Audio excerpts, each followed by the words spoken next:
I'm obviously starting out.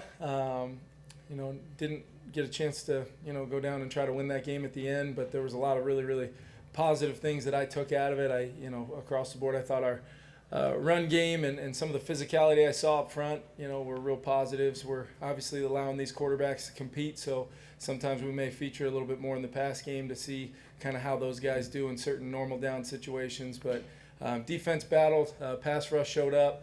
Obviously pretty clean game from a turnover standpoint on both sides. We'll continue to kind of address the penalties, and I think those will be good learning ops really in all three phases for us. And then ultimately, can we get better situationally? Third down and red zone just weren't good enough for us to win. I thought we had a chance there, like I said, to possibly put ourselves in position to maybe go win that thing. But lot to take away from tonight. Just a quick injury update for you, Dan Chesina. Kind of a lower leg muscle injury. We'll see how close that is to the one he kind of came into the game with throughout last week, and see if we can turn him over and get him ready to go. But I'll update you guys as the week goes on Tuesday. Okay? Kevin, with the quarterbacks, specifically I guess with Kellen throughout the game, what did you think of how they did, and did you feel like they started to get a little better as they got into more of a rhythm? Yeah, I think the rhythm's a big thing, and a lot of that comes from early on. A couple third downs there where maybe there was a play or two to be made that if we can just pitch and catch and execute, we stay on the field, occupy, more time of possession. The run game, like I said, eventually got going, and we really started leaning on those guys up front. But for the most part, I think just early on, just like any team out there right now, first time going out doing this together, I thought Sean ran the offense well, functioned, well in and out of the huddle, procedurally, and then made a nice throw there on the strike to obviously Amir. And then we just continued to kind of roll from there. And then I thought Kellen coming in, really that fourth down play got him going. That's what we want to see him do.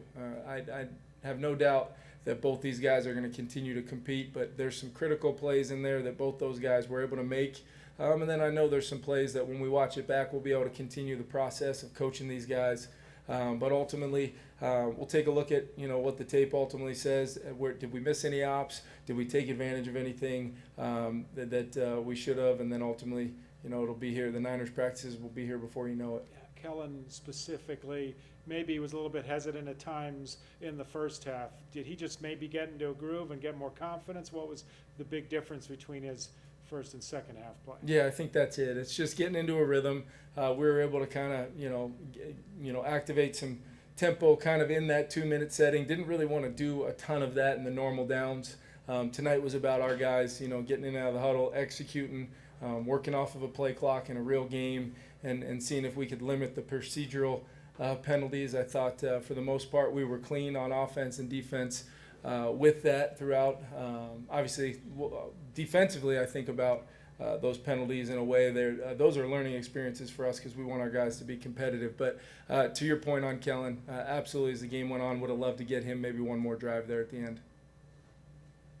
What did you see out of Chandler in the way that he was after the catch and then on the kick return? Yeah, I thought across the board, Ty he was pretty decisive in the run game, putting his foot down, getting north and south. There was a couple bounce runs there, and then obviously that kick return really got us going on that drive that eventually ended in a touchdown right there. But to be able to flip the field and activate a little momentum there, coming off of obviously them being able to drive down there to start the second half with a touchdown.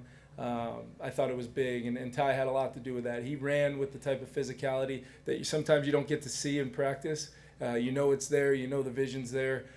So he was a real bright spot for me tonight for sure. What was the philosophy on the starters you didn't play? You didn't play a lot of the high-profile guys, but yet you played the starting offensive line and some starting D-line guys. What was the overall philosophy, and then what will it be moving forward in the preseason? Yeah, we wanted to get those, groups, especially the interior, the defensive line, and that offensive line, get them some snaps together, getting off the ball, communication up front, some different front structures than we see, different run game than we, sometimes we present to our defense. So it was a really good chance to get those guys some snaps, but still being smart, getting those guys in, some good work, and then getting them out. There'll be some things we can definitely correct. As far as moving forward, we're going to see how these practices go against the Niners, see what kind of reps we can get in. We've got two really good scheduled days of work against a really good football team. So we'll come out of that kind of assess what that weekend's going to look like. But ultimately, both the San Fran practices and the game, and then obviously to Denver, will be opportunities for a lot of guys to fight to try to make our team. So we'll go about our business to give those guys good plans, and then whoever plays or doesn't play, regardless, we're going to go out and try to win the football games. With the 2 short field goals in the first half, what went into the decision to not take a shot at trying to go for one of those 4th downs? Yeah, the first time I wanted to make sure we got some points, make sure we didn't come away after really the first 12-play drive, ate up a bunch of time, make sure we get some points. And then really on the next one, I thought we had an op potentially there on that 3rd down. And really just, once again, trying to stay within that one possession, because I knew eventually what ended up happening is we would start being able to, get these guys into a rhythm and punch it in a couple times. And then, like I said, it came down to, can we get that ball back at the end to try to get one more opportunity.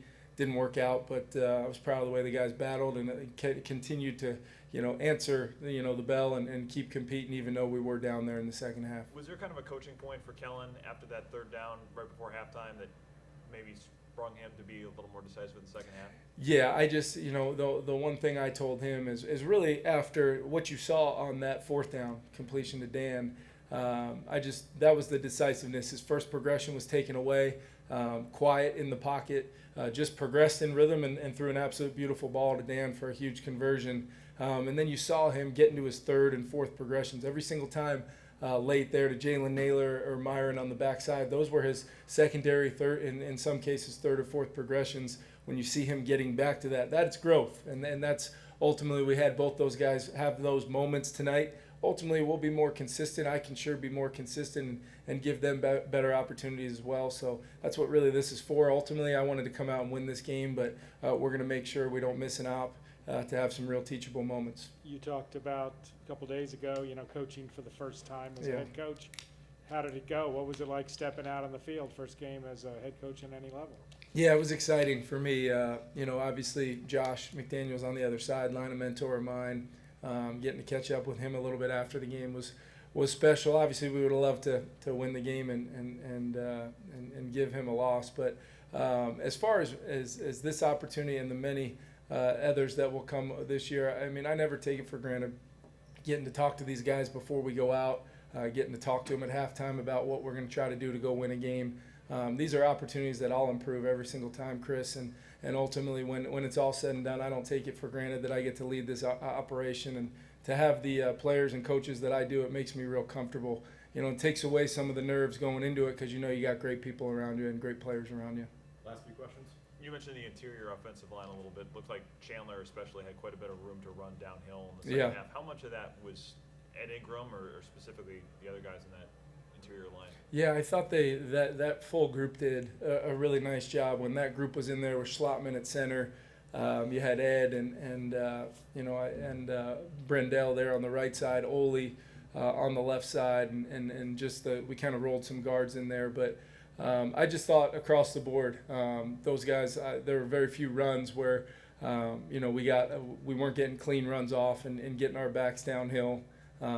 Paired really nicely with some play passes to be able to have some ops down the field. Didn't always convert those, but the marriage of kind of the run and the pass, we had some keeper success and some things we can go back and do better as well. And then I thought our screens, the fact we called a couple of those and were incomplete both times, I thought there were some yards there to go get as well. So those are the types of things. Screens are some of the hardest things to practice in non-live settings.